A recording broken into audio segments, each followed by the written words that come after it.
The first building that newcomers to Clarion notice as they drive up Fifth Avenue is the courthouse. But then a more curious structure comes into view.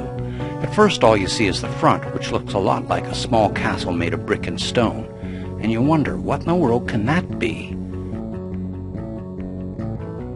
Then the back half comes into view. It's made of very solid-looking white stone blocks and pierced by 2 rows of squinty little windows, and you smile. That just has to be the county jail. For 120 years, from 1875 to 1995, this unique building was just that, the Clarion County Jail. Now the prisoners have been hauled away and the place stands nearly empty.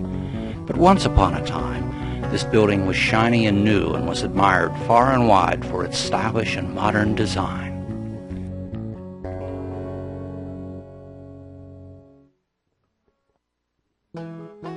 By 1835, this part of the world had begun to fill up. Most people lived on farms, in small villages, or near the many iron furnaces that dotted the countryside.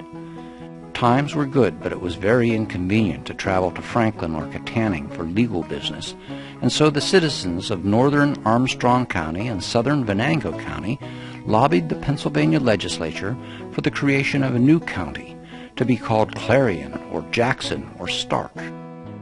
In 1839, the legislature responded, and Clarion County was formed. After much argument, it was decided that a new town, also to be called Clarion, would be founded near the center of the new county and serve as its center of government. The original jail was one of the first large buildings to be completed in the new town. It was made of square-cut sandstone and had an enclosed yard at the rear where prisoners could exercise. It cost about $6,000. You can see it here, poking up behind another building near the center of this line drawing of Clarion in about 1843. The jail was finished before the first courthouse, and for a number of years its upper floor was used as a courtroom, a church, and as the town hall. But by 1843 the courthouse had been completed. The streets of the new town were still a muddy mess littered with felled trees and new construction, but Clarion County was open for business. Then came quiet times. The farms of the new county prospered as the old iron furnaces slowly faded away. And for 20 years that first jail served the needs of the county. The Civil War began in 1861, and many a Clarion County lad marched away to never return. The war ended in 1864, and then something unexpected and exciting happened up in Venango County.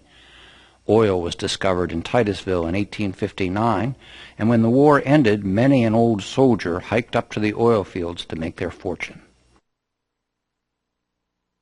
By the 1870s, the oil excitement had reached Clarion County, and good wells dotted forests and farms from Foxburg up to Knox. Money flowed into the county like never before, and so did working men, speculators, merchants, and bad men of every description. By the early 1870s, the old jail had become dilapidated and insecure. Times were good, business was booming, and many felt that the time was ripe for the construction of a modern jail to house the increasing numbers of prisoners. In 1873, the contract to build the new jail was awarded, and architect James McCullough, Jr. was hired to draw up the plans.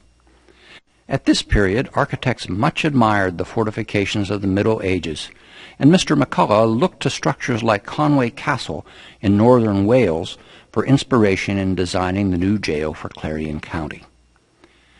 The jail McCullough eventually designed was a mixture of styles. The front part, where the warden and his family were to live and work, looked like a small brick-built Norman fortress. Behind this was an unlovely cell block made of thick, hard, cold sandstone. By 1875, the new jail was complete, and in 1877, a drawing of the new structure was engraved and published as part of the county atlas of that year. In the atlas picture, you can easily see the many castle-like elements of the front portion. 2 semi-octagonal wings guard the entrance, and are topped with crenellations that in the Middle Ages gave a castle's defenders a position to fight or fire through. The teeth of these crenellations are called merlons, and the holes between them are called embrasures. A tower or keep juts up from the front of the building. Halfway up this you can see cross-shaped arrow loops. In real castles, these openings would have allowed archers to fire their weapons from a protected position inside the tower. At the very top of the tower is a crenellated battlement.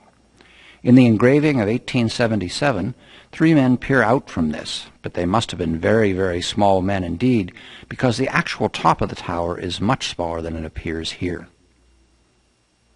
For a number of years, the old jail stood next to the new one, but finally, in 1883, the old jail was pulled down, and the new jail just became the jail. In 1885, steam heat was added, and in 1895, electricity arrived, not only to the jail, but to the whole town of Clarion. By the early 1900s, a wooden stockade enclosed an exercise area to one side of the jail, and a tall pipe had been added to one of the chimneys to get sufficient draft to heat the place. The derrick in the foreground is probably for a gas well. I particularly like the 4 brave men who have climbed to the top of this to have their photograph taken. In 1910, the grounds surrounding the jail were graded and terraced, and in 1953 the place was cleaned and renovated. In 1971 the warden moved out, and the next year Clarion County's 911 services moved into the front part of the building. A chain-link fence exercise yard was also added about that time. From 1979 to 1981, the jail was renovated to meet new state standards for prisons, but the standards continued to evolve, and by the early 1990s, it was decided that it was time for the county to invest in a new lockup. In 1995, the prisoners were moved to the new jail, located near the village of Marianne, and the old beauty built in 1874 quickly came to be called the Old Jail. In recent years, there have been many who would like to see the old jail torn down and replaced with a courthouse annex. Opinion seems to be fairly evenly divided. Still, it was a great community event when the county commissioners opened the old jail for tours one evening in the year 2001. They wanted to show the condition of the inside of the place and solicit public opinion on what to do with it. There were crowds around the place all day. Tour groups were shown through the now dilapidated rooms where a dozen wardens had lived with their families.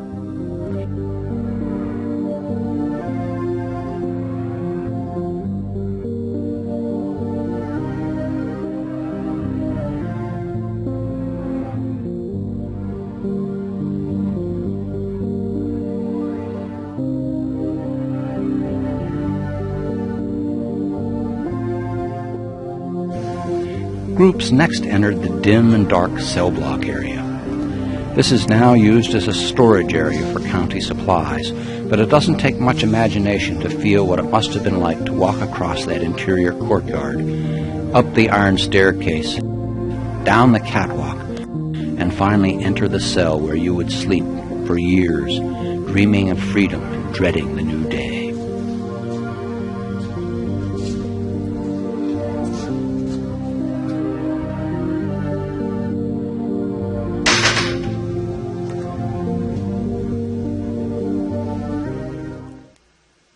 Some would tear down this piece of history, but many county residents feel that the old jail is a very solid link with the past, and that it should remain forever part of the community.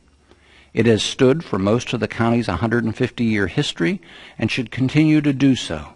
A monument to law and order, a minor masterpiece of Victorian design, a remembrance of the old times. Clarion's Castle.